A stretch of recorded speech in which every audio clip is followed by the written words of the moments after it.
Doctor Babasaheb Ambedkar భారతదేశంలో పుట్టడం భారతదేశ అదృష్టంగా నేను భావిస్తూ ఉన్నాను. అటువంటి ప్రపంచ మేధావి ఇక్కడ పుట్టి భారతదేశ ప్రజాస్వామ్య పునాదులను ప్రపంచంలోనే అతి గొప్ప పెద్ద ప్రజాస్వామ్య దేశంగా ఎదగటానికి ఆయన భారత రాజ్యాంగాన్ని మనందరికీ అందించి ఈరోజు దేశ ఔన్నత్యాన్ని ప్రపంచ దేశాల్లో కూడా కాపాడారు. ఈ దేశంలో ఉన్నటువంటి అనేక దురాచారాలను, అనేక రకాలైన ఇబ్బందులు, కట్టుబాట్లు, అనాచారాలను అన్నింటినీ కూడా తొలగించి ఒక ప్రగతిశీల భావాలతో ఈ దేశంలో పుట్టిన ప్రతి బిడ్డకి సమానమైన హక్కులు ఉంటాయని, ఆ హక్కులు అందరికీ ఒకలాగే ఉంటాయని, దానికోసం భారత రాజ్యాంగం పెద్ద ఎత్తున ఉపయోగపడుతుందని చెప్పి అందులో ప్రియాంబుల్ నుంచి మొదలు పెడితే చివరి పేజీ వరకు కూడా ప్రతి పేజీ, ప్రతి అక్షరం ఈ దేశంలో పుట్టిన ప్రతి సిటిజన్కి ఉపయోగపడేటువంటి కార్యక్రమం అందులో పొందుపరిచారు. భారతదేశంలో ఉన్నటువంటి మహిళకి హిందూ కోడ్ బిల్లును తీసుకొని వచ్చి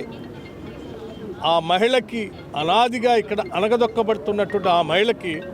ఒక సమానమైన హక్కుల్ని, అట్లాగే ఆ మహిళకి మ్యారేజ్ ద్వారా రావాల్సిన హక్కులన్నింటినీ పొందుపరిచి ఒక గొప్ప దార్శనికుడిగా భారతదేశ మహిళకి గొప్ప హక్కులు కల్పించినటువంటి మహానుభావుడు డాక్టర్ బాబాసాహెబ్ అంబేద్కర్. అట్లాగే భారతదేశంలో కార్మిక చట్టాలను తీసుకొచ్చి 8 గంటల వరకే పని చేయాలని, 8 గంటల కంటే ఎక్కువ పని చేయకూడదని, వాళ్ళకు కావలసిన హక్కులన్నింటినీ కార్మిక చట్టాల ద్వారా ఈ దేశంలో ఉన్న కార్మికులకు అందించినటువంటి గొప్ప మేధావి దార్శనికుడు బాబాసాహెబ్ అంబేద్కర్. పనిచేసేటువంటి మహిళలకి మెటర్నిటీ లీవ్ ఉండాలని, ఆ లీవ్ ద్వారా మహిళలకి కావలసిన హక్కులు కల్పించాలని చెప్పి భారతీయ స్త్రీ, పనిచేసే స్త్రీకి మెటర్నిటీ లీవ్ని కల్పించినటువంటి భారత రాజ్యాంగం గొప్ప రాజ్యాంగం అని సందర్భంగా మనం చేస్తాం. అట్లాగే తరతరాలుగా ఈ దేశంలో అణగదొక్కబడిన వెనకబడినటువంటి వర్గాల కోసం ఆలోచన చేసి వాళ్ళను కూడా సమాజంలో సమాన స్థాయికి తీసుకొని రావడానికి కావలసినటువంటి ప్రత్యేక హక్కులను కూడా కల్పించింది బాబాసాహెబ్ అంబేద్కర్ గారు. ఈరోజు దేశంలో బాబాసాహెబ్ అంబేద్కర్ గారు అందించినటువంటి భారత రాజ్యాంగమే సకల సమస్యలకి పరిష్కారం చూపిస్తుందనేది చాలా స్పష్టంగా మనందరికీ అనుభవంలోకి వచ్చినటువంటి తెలిసినటువంటి విషయం. అటువంటి భారత రాజ్యాంగాన్ని కొద్దిమంది కుహనా మేధావులు, భారతీయ జనతా పార్టీ లాంటి వాళ్ళు చాలామంది, ఈవెన్ బీఆర్ఎస్ పార్టీకి సంబంధించిన నాయకత్వం కూడా రాజ్యాంగాన్ని మార్చాలని, భారత రాజ్యాంగాన్ని లేకుండా చేయాలనేటువంటి ఆలోచన చేస్తున్నటువంటి ఈ భారతీయ జనతా పార్టీకి, బీఆర్ఎస్కి మనం అందరం ప్రజాస్వామ్యవాదులు అందరూ కూడా, ప్రతి సిటిజన్ కూడా, ఇదేదో కేవలం ఒక రాజకీయ పార్టీకి సంబంధించిన అంశం కాదు. ఈ దేశంలో పుట్టిన ప్రతి సిటిజన్కి అది అందరికీ సమానమైన ఓటు హక్కు కానీ మిగతా హక్కులు కానీ కల్పించినట్టు అవన్నీ పొందాలనుకునే ప్రతి ఒక్కళ్ళు కూడా ఈరోజు భారత రాజ్యాంగాన్ని కాపాడుకోవాల్సినటువంటి అవసరం మనందరిపైన ఉందని చెప్పి ఈనాడు అఖిల భారత కాంగ్రెస్ కమిటీ అధ్యక్షుడిగా పనిచేసి ఈరోజు దేశంలో ప్రతిపక్ష నాయకుడిగా పనిచేస్తున్నటువంటి రాహుల్ గాంధీ గారు సంవిధాన్ బచావ్ అనేటువంటి ఒక పెద్ద పిలుపిచ్చి ఈ సంవిధానం ద్వారా ఈ దేశంలో ఉన్నటువంటి అనేక వర్గాలు కుల గణన ద్వారా, క్యాస్ట్ సర్వే ద్వారా సర్వే చేపించి ఆ సర్వే ద్వారా ఈ సమాజంలో భారతదేశంలో ఉన్నటువంటి వనరులు, ఆస్తులు, లేకపోతే రాజకీయ అధికారం మిగతా అన్నీ కూడా అందుబాటులో లేనటువంటి బలహీన వర్గాలకి, మిగతా వర్గాలకి అందరికి కూడా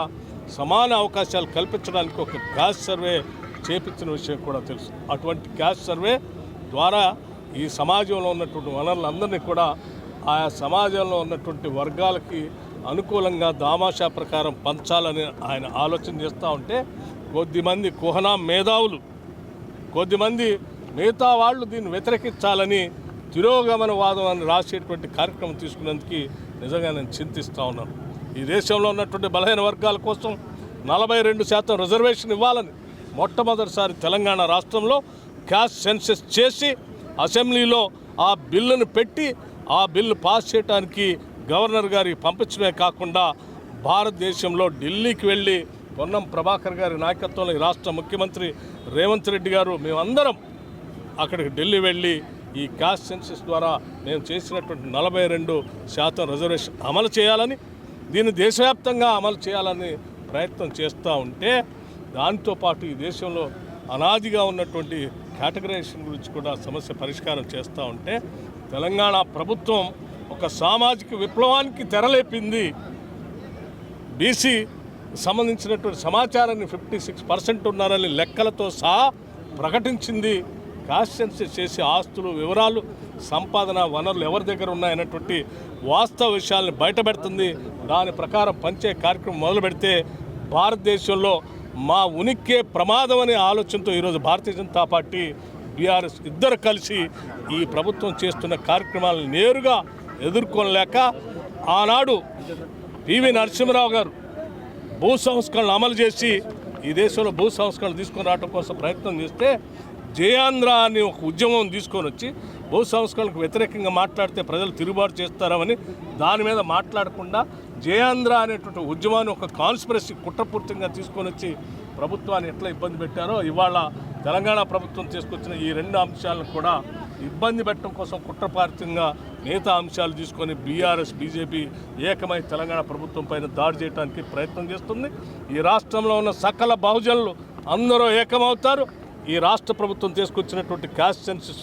లేకపోతే కాస్ట్ సెన్సస్ ద్వారా వచ్చిన 42% రిజర్వేషన్లు కాపాడుకోవటం కోసం ఎస్సీ, ఎస్టీ, బీసీ, మైనార్టీలే కాదు మిగతా బహుజనులు అందరూ కూడా ఏకమై ఈ ప్రభుత్వానికి అండగా ఉంటారు. రాహుల్ గాంధీ గారికి అండగా ఉంటారని కూడా ఈ సందర్భంగా తెలియజేస్తూ, బాబాసాహెబ్ అంబేద్కర్ అందించిన